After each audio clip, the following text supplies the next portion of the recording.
ಜೈ ಶ್ರೀರಾಮ್.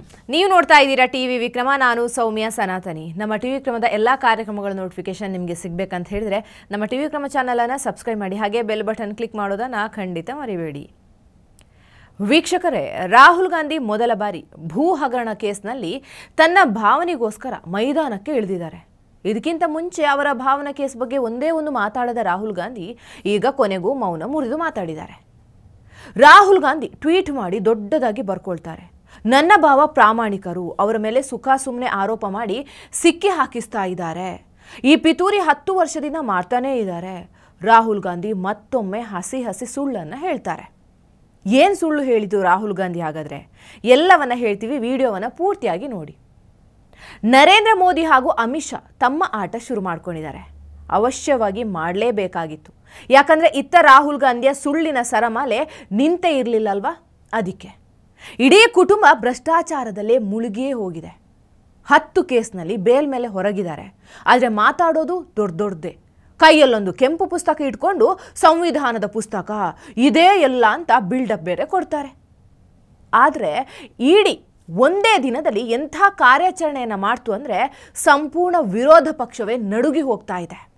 ಆ ಕಾರ್ಯಾಚರಣೆ ಏನು, ಹೇಗಿತ್ತು ನೋಡೋಣ. ಲಾಲು ಪ್ರಸಾದ್ ಯಾದವ್ ಮೇಲೆ ಇಡಿ ಕೇಸ್ ನಡೀತಾ ಇತ್ತು.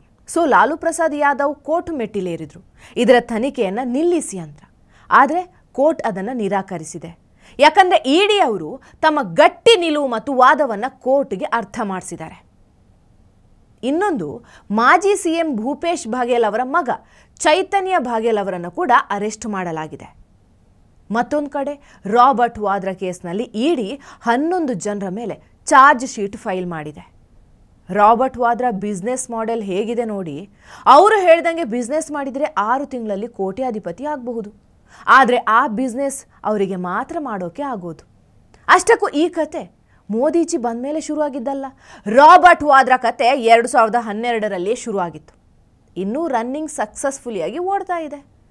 ನಿಮಗೊಬ್ಬ IPS ಆಫೀಸರ್ ಹೆಸರು ಗೊತ್ತಿರಬಹುದು, ಅಶೋಕ್ ಕೆಮ್ಕೇರ. 57 ಬಾರಿ ಅವರ ಟ್ರಾನ್ಸ್ಫರ್ ಆಗಿದೆ ಅಂತ ಹೇಳ್ತಾರೆ. ಪ್ರಾಮಾಣಿಕ ಅಧಿಕಾರಿ ಅಲ್ವಾ? ಅದಕ್ಕೆ ಅವರು ಇದೇ ವರ್ಷ 2025ರಲ್ಲಿ ನಿವೃತ್ತಿ ಹೊಂದಿದ್ದಾರೆ. ರಾಬರ್ಟ್ ವಾದ್ರಾರ ಲ್ಯಾಂಡ್ ಡೀಲಿಂಗ್ನಲ್ಲಿ ಏನೆಲ್ಲ ಅವ್ಯವಹಾರ ಆಗಿದೆಯೋ ಅದನ್ನು ಇವರೇ ಬಯಲು ಮಾಡಿದ್ದು. ಜೊತೆಗೆ ಆ ಲ್ಯಾಂಡ್ ಡೀಲನ್ನು ಅವರೇ ರದ್ದು ಕೂಡ ಮಾಡಿದರು. ಈಗ ನರೇಂದ್ರ ಮೋದಿ ಅವರ ಅಸಲಿ ಆಟ ಶುರುವಾಗಿದೆ.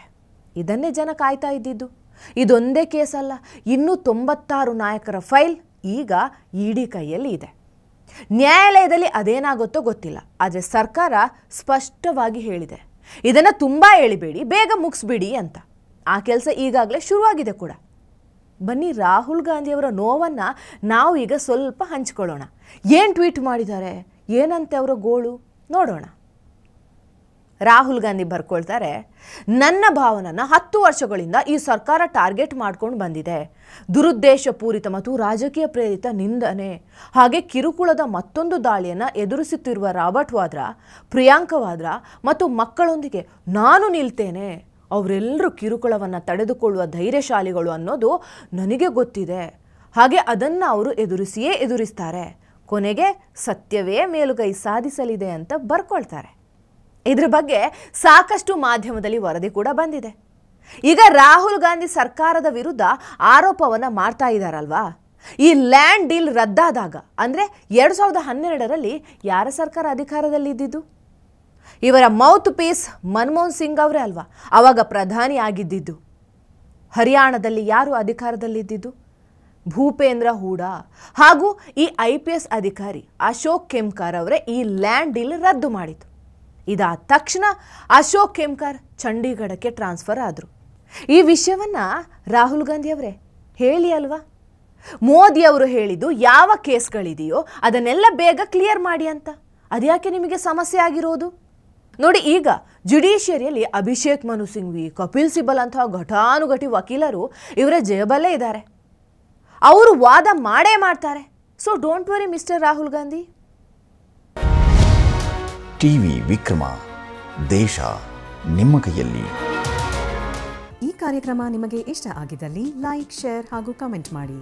ಟಿವಿ ವಿಕ್ರಮದ ಕಾರ್ಯಕ್ರಮಗಳನ್ನು ನಿರಂತರವಾಗಿ ವೀಕ್ಷಿಸಲು ಸಬ್ಸ್ಕ್ರೈಬ್ ಮಾಡಿ, ಬೆಲ್ ಐಕನ್ ಒತ್ತಿ.